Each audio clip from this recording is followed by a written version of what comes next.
Estamos com tempo. Então, basicamente era isso, mas que é importante tratar desses três temas: do racismo estruturante, da desmilitarização da polícia e o fim da polícia militar e de um reforço dessas instituições de direitos humanos no país. Obrigada. Muito obrigado. Agradeço a doutora Natália Damasio Pinto, que falou aqui representando a Justiça Global. E eu passo imediatamente aqui para Samira Bueno Nunes, que é a diretora executiva do Fórum Brasileiro de Segurança Pública. Senador.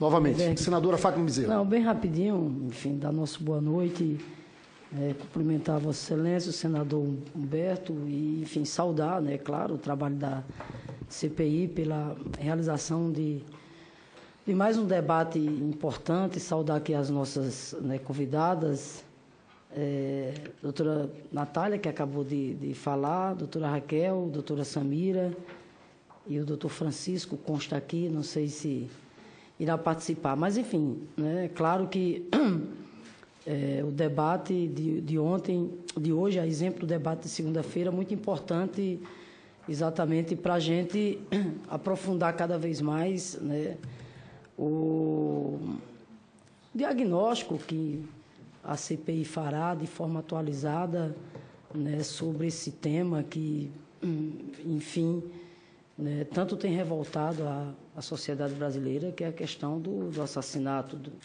dos jovens. Queria só perguntar a Vossa Excelência quando será realizada a nossa audiência para a apresentação dos requerimentos. A gente vai fazer uma reunião administrativa na quarta-feira. 13 horas. Quarta-feira, 13 horas. Vamos votar todos os requerimentos.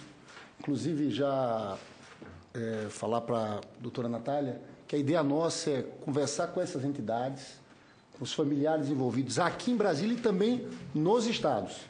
Nós vamos viajar o país, vamos organizar audiências públicas. Já tem alguns requerimentos para serem votados na próxima quarta-feira. Não, perfeito. Inclusive, nós já formulamos o requerimento no que diz respeito a realizar uma audiência pública dessa lá em Natal, lá no Rio Grande do Norte. Dado que o Nordeste, infelizmente, nós vimos aqui na audiência passada, senador Humberto, o quanto o Nordeste está se inserindo fortemente, né, nesse quadro, enfim, nessa realidade da questão do assassinato dos jovens, né? A explosão que está havendo lá no Nordeste e no nosso estado também não é diferente. Então, é só isso, é só para me organizar. Então, vai ter uma reunião administrativa e, em seguida, nós teremos uma audiência exatamente para deliberar, porque aí nós vamos ter que pensar em calendário e etc. Senadora Fátima, senador Humberto, na segunda-feira passada, o professor Inácio Cano, da UERJ do Rio de Janeiro, trouxe dados aqui que eram dados muito importantes para entender o que está acontecendo no Brasil. E, de fato, o Nordeste, os números explodiram no Nordeste, quando a gente fala de assassinato de jovens e crianças e adolescentes.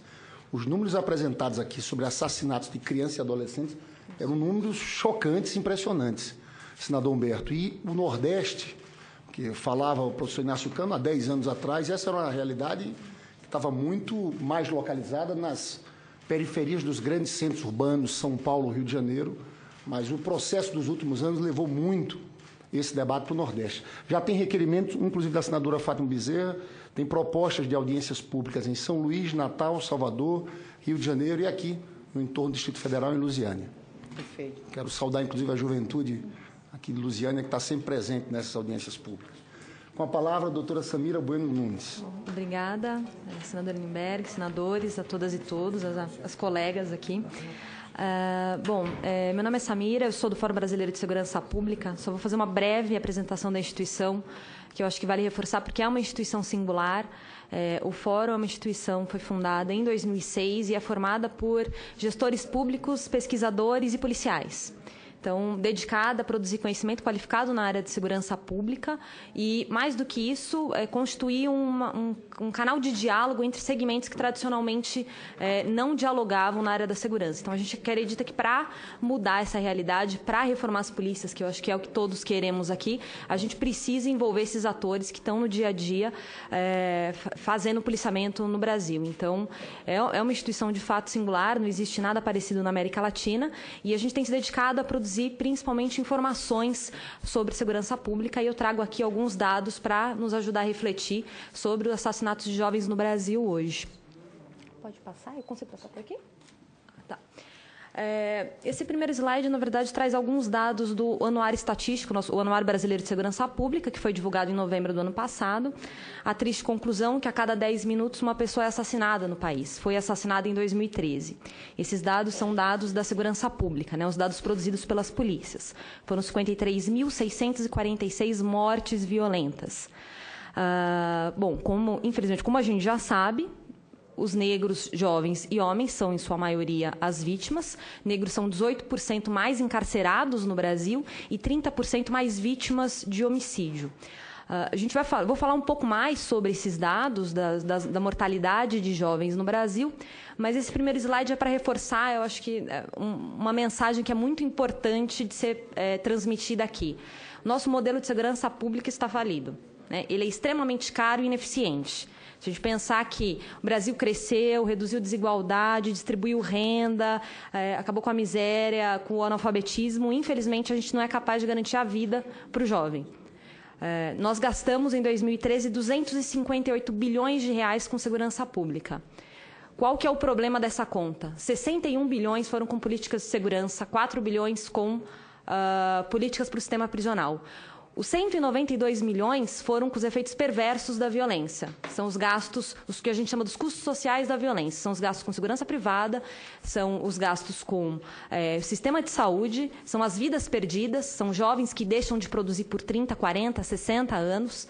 Então, a gente gasta 3 vezes mais com os efeitos perversos da violência do que, de fato, com políticas públicas de segurança. Porque a gente tem um sistema, um modelo que simplesmente não funciona. Então, acho que assim, para a gente avançar de fato numa discussão, a premissa é pensar que a gente precisa reformar essas instituições e precisa repensar a arquitetura institucional do sistema de segurança pública, né? Não fizemos isso em 88, então agora a gente precisa ter coragem para avançar nessa pauta. Vou passar. Esse é o nosso último levantamento sobre vitimização e letalidade policial. Infelizmente, a gente não tem informação do perfil da vítima, mas a conclusão é que, em 5 anos, entre 2009 e 2013, as polícias brasileiras mataram 11.197 pessoas. Essas são as mortes decorrentes de intervenções policiais, os conhecidos autos de resistência. Isso significa que não considera os homicídios praticados por policiais fora de serviço. Isso é o mesmo que as polícias norte-americanas vitimaram em 30 anos, entre 83 e 2012. Então, ao menos 6 pessoas são mortas todos os dias pela ação das polícias no Brasil. A gente sabe que esse dado ele é subnotificado. Na prática, a gente tem 4 ou 5 estados que fazem monitoramento de forma adequada já há algum tempo, há mais de uma década, e que tem pressão social, pressão da mídia, e a gente sabe de fato o que acontece. Mas na maior parte dos estados isso ainda é muito recente, e o Fórum tem pressionado bastante no sentido de produzir informações mais fidedignas relacionadas à atividade policial. E eu acho que é importante destacar também os policiais mortos. A gente entende que o padrão de uso da força ele tem que ser entendido olhando para as mortes decorrentes das intervenções policiais e as mortes de policiais. Foram 490 policiais assassinados só em 2013. Isso é um número absurdo, altíssimo. Não tem, acho que só o México é um país que daria para ser comparado se a gente for pensar também nas mortes de policiais. E, na verdade, a gente vive uma espiral de violência, né? Na prática é isso que acontece. Um policial vai na comunidade, mata alguém, ele vai ser morto, ou algum amigo dele que vai voltar na comunidade, vai matar mais alguém. Então, é um ciclo de violência que a gente não tem sido capaz de frear.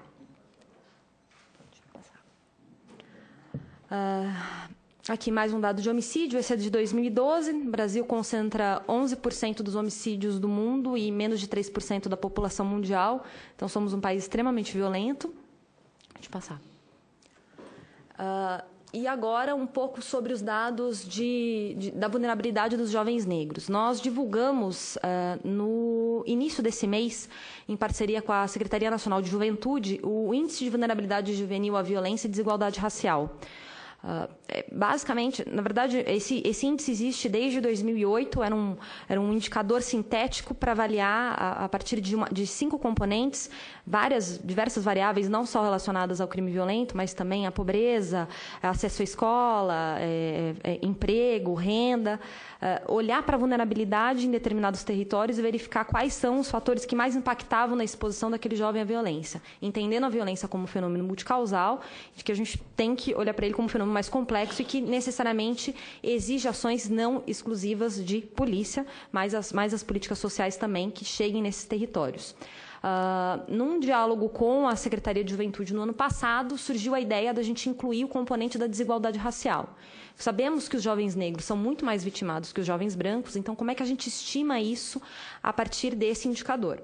Então, a gente classificou as 27 unidades da federação, não foi possível fazer o cálculo para os municípios, porque os dados desagregados por raça, cor não eram possíveis da gente fazer o cálculo, mas a gente traz para as 27 unidades da federação um indicador sintético, que vai olhar para mortalidade por homicídios, por acidente de trânsito, frequência escola e situação de emprego, pobreza e desigualdade. Então, quanto mais próximo de no indicador, pior a situação, mais alta a vulnerabilidade do jovem, mais exposto ele está à violência. Além disso, a gente fez o cálculo do risco relativo. O que isso significa? Quanto mais próximo de melhor o cenário no sentido da desigualdade. Significa que as chances de um jovem negro ou um jovem branco serem vítimas de homicídio, elas são idênticas. Quanto maior que maior a probabilidade de um jovem negro ser vítima. Pode passar. E aí o resultado está aí na última coluna, é o risco relativo. Na Paraíba, por exemplo, que é o estado com a segunda maior indicador de exposição para o jovem à violência, é o maior risco relativo do país. Esse 13,401 significa que o jovem negro lá morre 13 vezes mais que o jovem branco. Pernambuco, na sequência, 11 vezes mais. Alagoas, 8 vezes mais. E chama atenção aí também o caso do Distrito Federal, que está lá embaixo. Distrito Federal, embora esteja classificado dentro de baixa vulnerabilidade, porque se a gente for considerar a questão da renda, for olhar para os outros indicadores, estaria menos vulnerável para o jovem. Na prática, o jovem negro morre 6 vezes mais do que o jovem branco. Então, numa desigualdade imensa. Então, acho que isso reforça um quadro de que a violência tem uma vítima preferencial, e essa vítima ela tem cor, ela reside em determinados territórios. Pode passar. Doutora Samira, esses números, só voltando naquele último aí, esses números de Alagoas, Paraíba, Pernambuco, Ceará, Alagoas, Paraíba e Pernambuco, são muito altos. São. Tem alguma... De que forma a gente pode entender isso? Bom, acho que a primeira análise é que as 4 piores situações de muito alta vulnerabilidade são estados do Nordeste, né?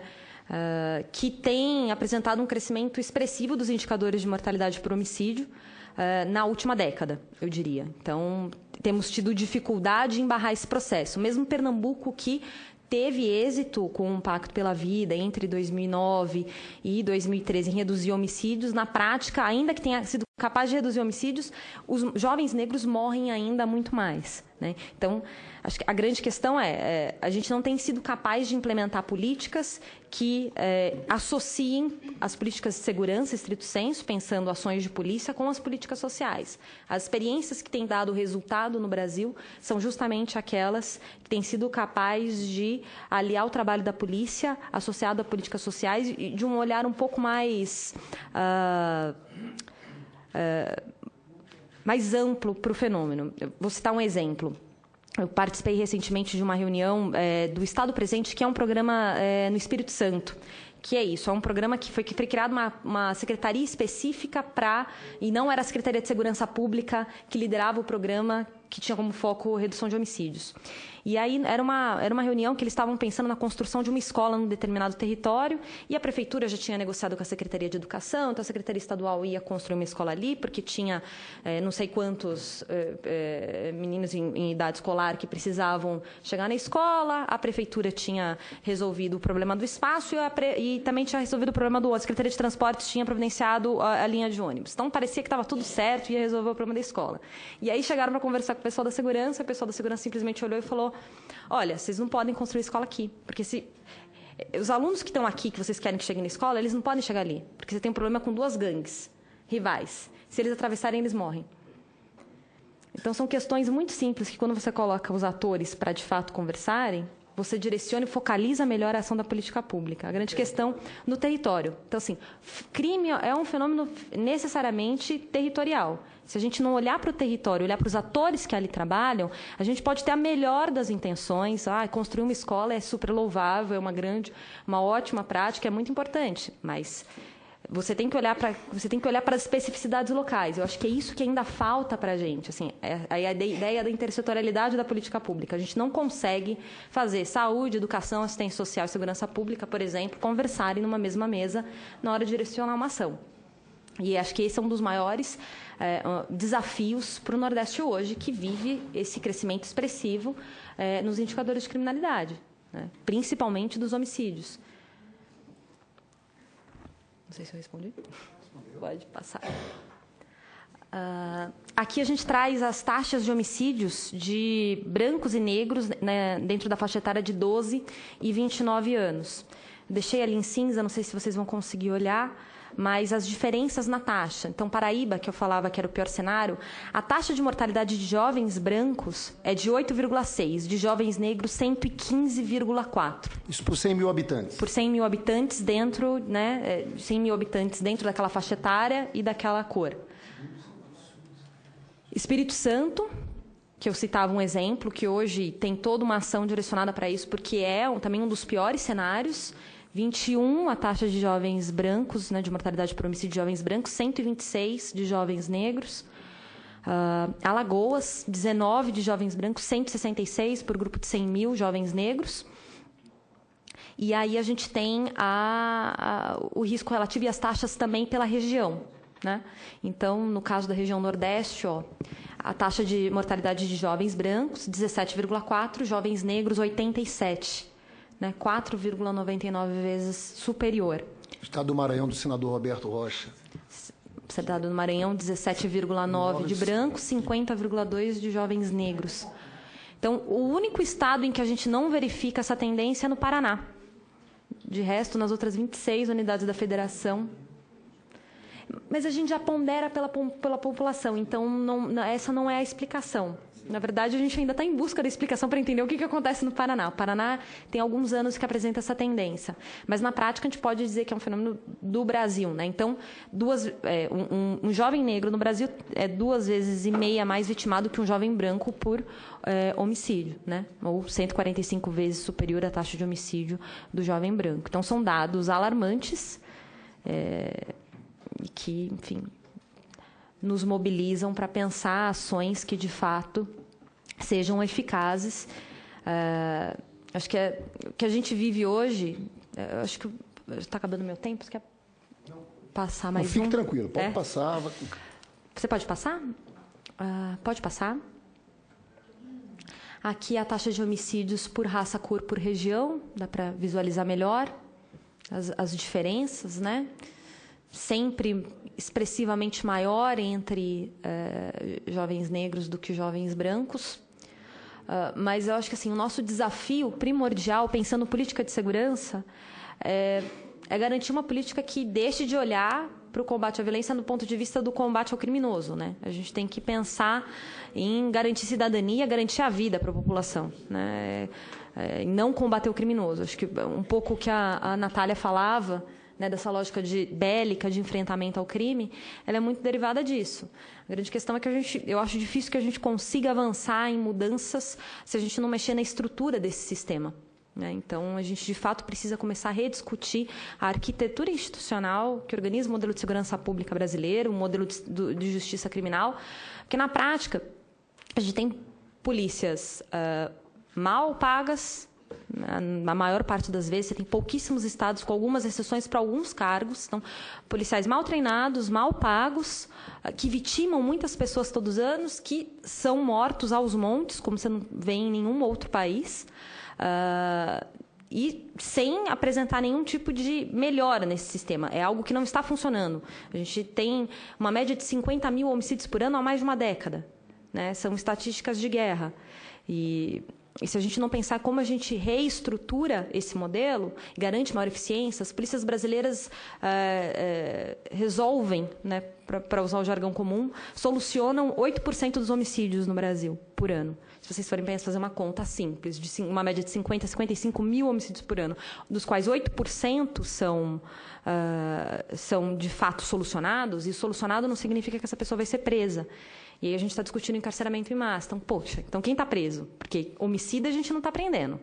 Traficante também não, a gente está prendendo muitas vezes o usuário. Então, se a gente aumentar a eficiência das nossas polícias, o que a gente faz com o sistema prisional? Que já tem um déficit de mais de 200 mil vagas. Então, na prática, se a gente não repensar a estrutura do modelo, dificilmente a gente vai conseguir, de fato, ações concretas que sejam capazes de garantir a vida do jovem brasileiro. Eu acho que eu encerrei. Você pode passar? Só mais um slide, que esse é interessante. A gente fez uma simulação imaginando se a gente pudesse... qual seria o cenário da exposição à violência se a gente fosse acabar com a desigualdade racial. Supondo que não exista racismo, que não exista desigualdade racial no componente homicídio, qual seria o cenário? Como ficaria esse indicador? Pode passar.